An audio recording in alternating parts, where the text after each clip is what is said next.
I'm so excited you're here for another session of journaling with me. I love journaling and it helps me feel better in really tough times. So, I want to share with you how we can use journaling to make us feel a little more peace, a little more confident, a little bit more comfortable when times with our siblings get tough. And I say our siblings because I am also a sibling, just like you. I have a brother, his name's Jackson, and he has autism and a chromosome duplication called 7q. And there were times where I felt so much joy and love, and I just love having a brother with a disability. But there's also times that can be really hard where we're not able to communicate great, and there's just really high emotions. I'm sure that you can relate to that because siblings experience big emotions every single day with their family. And this can be really hard to have such big emotions every single day, like each day of the week, to have to do all the things you have to do, but also manage these big emotions. While it can be hard, it can also make you super. So, like those hard emotions, they can be really tough, but there are also good emotions that your friends or your cousins, they don't get to feel because they don't have a sibling with a disability. Those moments when you just love them so much, or you're so proud of them, or you're so excited for something that they accomplished. The hard parts that your friends don't feel, and the joy and the exciting parts, all of those big emotions are what make you super. So I bet you didn't know that you have superpowers. Some of your superpowers, I think you're just born with. Maybe you're really creative and you're an amazing artist, or maybe you're a super athlete, or maybe you're super smart. Those are things that are just unique to you. It's part of what makes you you. But there are also superpowers that you have because of your sibling. Siblings are extra strong. They have this super strength because of the ups and downs that you feel when maybe there's a meltdown or a fight or really scary medical emergency. You are so resilient and you have this super strength because of that that other kids in your class don't have. You're also a super creator. You're a really amazing problem solver because you have to help your parents. Siblings are extra strong. They have this super strength because of the ups and downs that you feel with things that kids your age don't usually have to help with. Or maybe you have to assist your sibling or get creative for how to play with them so that you can play with them while also accommodating for their disabilities. Siblings have this laser vision. And I want you to think about when you're at school and you're able to see things that other kids don't see. Maybe in gym class, you're able to see a kid that's kind of struggling, or at recess or at lunch, you're able to see the kids that are alone. And you're able to go out of your way and be creative with that super creative power you have and your super laser vision to see them and figure out how you can include them that kids your age don't usually have to help with. Or maybe you have to assist your sibling or get creative for how to play with them so that you can play with them while also. Last one is siblings have super speed. Siblings with super speed are able to see something that needs to be done or see someone that needs help, and you're able to be so speedy about doing it. You're also able to relate to adults in a way that sometimes kids aren't able to, because you have so much life experience and you're so wise because of the hard things you have to deal with at home. So today in our journals, I want to do an exercise where we talk about how super you are. And I like to do this sometimes when I am struggling with something really tough. Maybe it's a problem at work or school, or it's a problem within my family. I like to get curious about the situation and use my imagination to help me shift my mindset so that I don't feel as bad about something really hard.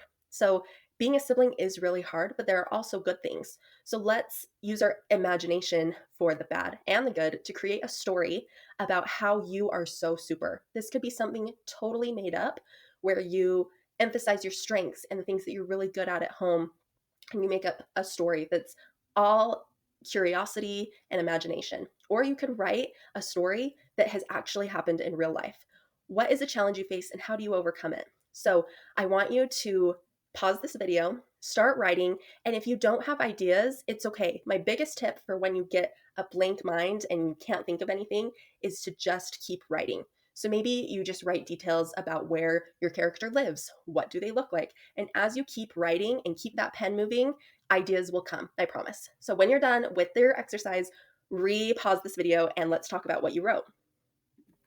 This is such a unique space because all of us here are siblings. So all of us can really relate to your story and your character in a way that even your parents probably can't. So who wants to share about their story? If you need some ideas, you could talk about what is the coolest thing, what is your character's biggest flex. You're also able to relate to adults in a way that sometimes kids aren't able to, because you have so much life experience and you're so wise because of the hard things you have to deal with at home. So today in our journals, I want to do an exercise where we talk about how super you are. And I like to do this sometimes when I am struggling with something really tough. Maybe it's a problem at work or school, or it's a problem within my family. I like to get curious about the situation. Did any of this surprise you while you were writing? Was it harder than you thought, or was it easier than you thought? And can you see yourself doing this exercise again? If you said yes to you can see yourself doing this exercise again, I am so excited because I love journaling. And when is a good time to journal? We really can do it anytime, but sometimes I love to do it is when I'm feeling angry. Those overwhelming, mad, angry emotions can feel so overwhelming and you have to get them out. But there's behaviors that aren't acceptable. We can't treat our family or our friends badly. And so getting those emotions out in a journal is so healthy and helpful. And you can write whatever you want in there. Another time that you can journal is when you're feeling grateful. If you're feeling so much joy and so much gratitude, you can emphasize those emotions and make them bigger and make them happier by journaling. And then the third time that I think it's really helpful to journal is when you feel alone. So maybe you're feeling lots of emotions, but your parents can't help you right now. Maybe you had a bad day at school.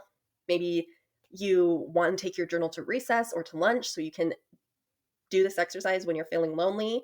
These are amazing times to journal. Did any of this surprise you while you were writing? Was it harder than you thought, or was it easier than you thought? And can you see yourself doing this exercise again? If you said yes to you can see yourself doing this exercise again, I am so excited because I love journaling. And when is a good time to journal? If you ever write something in your journal that you really want to share with an adult, like your parents or a teacher or someone else that you really trust, here are some prompts or some things, some conversation starters that you can use to talk to adults about what's in your journal. Can we have alone time later to talk about my feelings? Can I share with you what was in my journal today? Or you can use an I feel statement where you say, I feel, and you say your emotions, when you say the events or the behaviors that happened that made you feel a certain way. And then you tell them, I need X, Y, and Z. So tell them what you need so that you're not feeling those ways anymore. And remember, anytime you're feeling overwhelmed, you always have a safe place to go. You can always go to your journal, find a quiet spot alone, and you can write about whatever's happening to you. And it's always a good, healthy thing to do. Thank you guys so much. I hope you loved journaling, and I hope that we get to do this again.